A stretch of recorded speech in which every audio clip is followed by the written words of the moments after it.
We're debating India's path tonight, and I could wrap my argument in one sentence borrowed from the White House. Go to New Delhi and see it for yourself.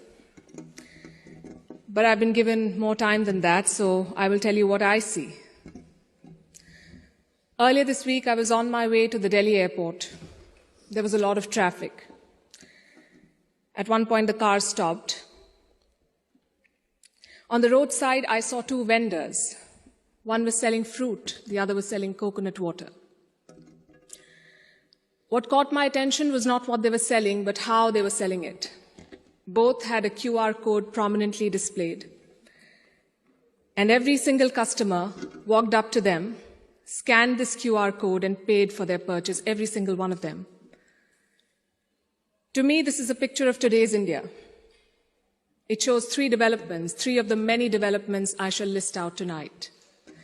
Number one is financial inclusion. Both the vendors had a bank account linked to their mobile phone. Number two is internet or mobile penetration, what we call digital India. It was 15% 9 years back. It's 48% today. And number three is the airport traffic. It just keeps swelling, even though we are at the receiving end. We see what it shows. From 67 million 9 years back to almost double now. To me, these things signify the path that India is on. The previous speakers have defined the motion well, but in case the evening drinks have kicked in, let me repeat. This House believes Modi's India is on the right path.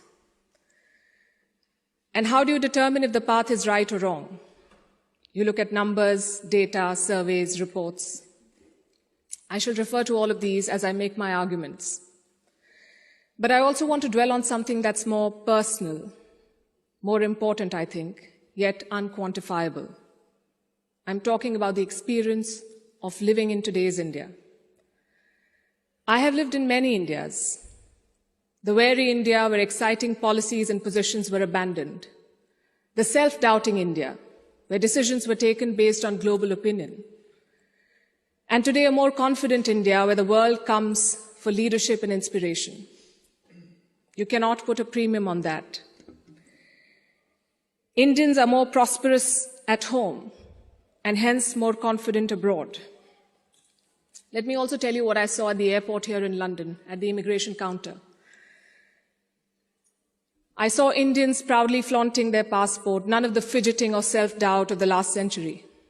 And if I may add, the immigration officer almost looked impressed. She was either a fan of India or just worried that she was holding up one of Rishi Sunak's relatives. We are proud of what we share with the world. Bollywood, masala chai, yoga, cricket. India today is a soft power giant. At the same time, India is not a timid democracy that tolerates terrorism or betrayals.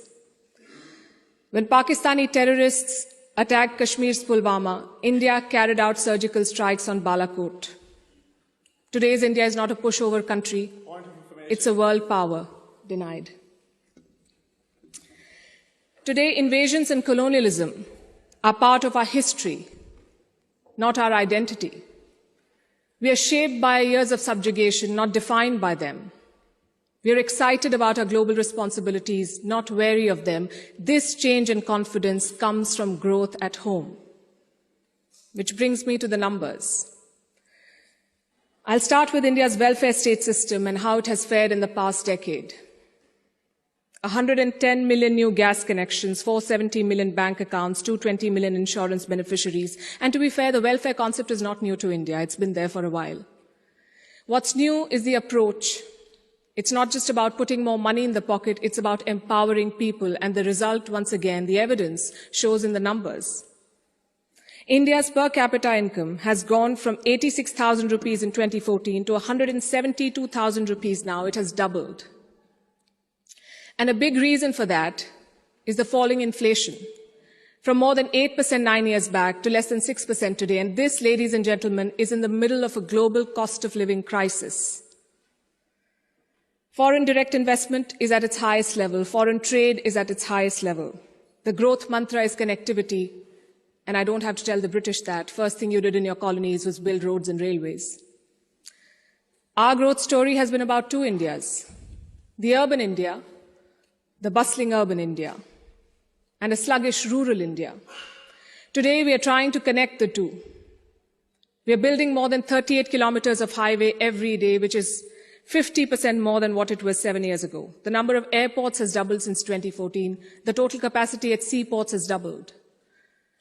This connectivity is what is driving India forward. You mentioned GST. Our constitution calls India a union of all states, which is a great tribute to our diversity. But it also meant 28 different state economies, different taxes, different trade practices. This government tried to unify it to create a single Indian market. It took time, but the result is this today. Tax collection is at its highest ever. The number of taxpayers has doubled since 2017. I have a lot of data I could go on, but you get the drift. So now I'm going to talk about India's global position. Because your path is also about your role in the world. Are you a troublemaker or a consensus builder? I think there is no doubt as to where India stands. India is a member of the Quad and the SCO. India is invited to the G7, but is also a member of the BRICS. India rubs shoulders with the West, but also leads the global South. Which other country can claim to juggle these roles? And how does India do it? Because we are not trying to play an outsized role in the world, we are trying to play the right role. In the Russia-Ukraine war, India has not taken sides. And I know it confuses a lot of people here, but back home the thinking is very clear. It is not in our national interest to pick sides and make things worse. India has excellent relations with Russia and the West, and we want to preserve that. It's like when your two good friends fight. Do you pick sides and make things worse? Or do you try to talk sense to them and bridge the divide? I know what a good friend would do. I see what India is doing. India has always been, or always tried, to be a part of the solution, not the problem.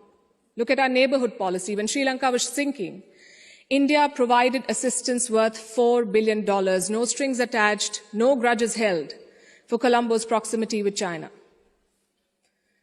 A lot of people say that India is losing control of South Asia. I say South Asia was never India's to control. New Delhi is building relations based on mutual respect and equality, and the results show beyond government interactions. Countries like Nepal and Bhutan are using India's online payment systems. Students from the neighborhood come to India for training, grants, and scholarships. This government has aced what we call Buddhist diplomacy. It is leveraging India's position as a cradle of Buddhism. All these initiatives have made India popular. The world stands with us against Chinese expansionism. The global South looks up to us for leadership. The global North looks up to us for partnership. I think that's the hallmark of great diplomacy and statecraft, when you're loved and respected in all quarters. More importantly, when you're trusted in all quarters. India repaid that trust during the COVID-19 pandemic. When the world forgot about morals and globalization, India sent 24 crore vaccines to 100 countries. And you saw the result of that in Papua New Guinea. When Prime Minister Modi landed there, their Prime Minister touched his feet. This was not a personal gesture to a leader. This was a vote of thanks to the entire country. Let's talk about domestic affairs. Kashmir was brought up. This government abrogated Article 370. Today, Kashmir's economy is doing much better. 1.8 crore tourists visited the valley in the last year. That's the highest ever in Indian history, 1.8 crore. Kashmir is getting its first ever foreign direct investment, and that too from a company in the UAE. But since this is Kashmir, let's not limit ourselves to finances. Let's talk about security. Terror attacks in the valley have almost halved in the last few years. The numbers are staring in your face. Security is better, economy is better, Kashmir is better. Plus, we have corrected a historical wrong imposed on India. Let me also address something else that was raised by the opposite side, and that is religious intolerance. It's easy to quote anecdotal evidence and paint an entire country as intolerant. But random elements and sporadic incidents do not speak for India or its leadership. or its government. Only policies do, and I'll tell you about those policies. More Muslim students got scholarships in Modi's first term than the previous government. I'm talking about 2 million more Muslim students. If the idea was to marginalize them, why give them more scholarships? Look at the government's Hajj policy. Prime Minister Modi held personal talks with the Saudi regime to increase India's Hajj quota. In 2014, it was 136,000. By 2019, it was more than 200,000. Again, if the idea was to marginalize Muslims, why increase the Hajj quota? This government abolished triple talaq. Would you call it reform or repression? Let me also tell you what a Pew study found in 2021. It runs counter to every argument that will be made here tonight. It found that 89% of all Muslims and Christians in India say they're free to practice their religion. I'll repeat, 89% of all surveyed Muslims and Christians, but no, let's build on perceptions and anecdotes, not on facts. I would also point you to all the social schemes, the bank accounts, the gas connections, the insurance policies. They're available to all citizens of all religions. Does that mean India cannot do better? Absolutely not. Even one incident of marginalization is one too many, but how would you judge an entire country's path? In fact, it struck me when I was invited for this event, why would Oxford University be interested in debating the path of Modi's India? Because India has defied Western predictions. It's the world's largest democracy charting its own course. India today has shed the burden of trying to comply with Western constructs. No amount of lecturing or virtue signaling is shaking India's confidence, and that is what unsettles critics. There are hit-and-run experts with no accountability who make pronouncements based on their political leanings to create an anti-India narrative. GDP growth won't touch 5%. There was corruption in the Rafale deal. The government was snooping in opposition parties using Pegasus. All of these make for juicy headlines. And they make it look like everything is wrong in India. But when a Supreme Court investigation finds no wrongdoing, when India's growth crosses 7%, who is questioning these experts? When an 85% Hindu majority Karnataka votes out the BJP, is the West then lauding India's secular credentials?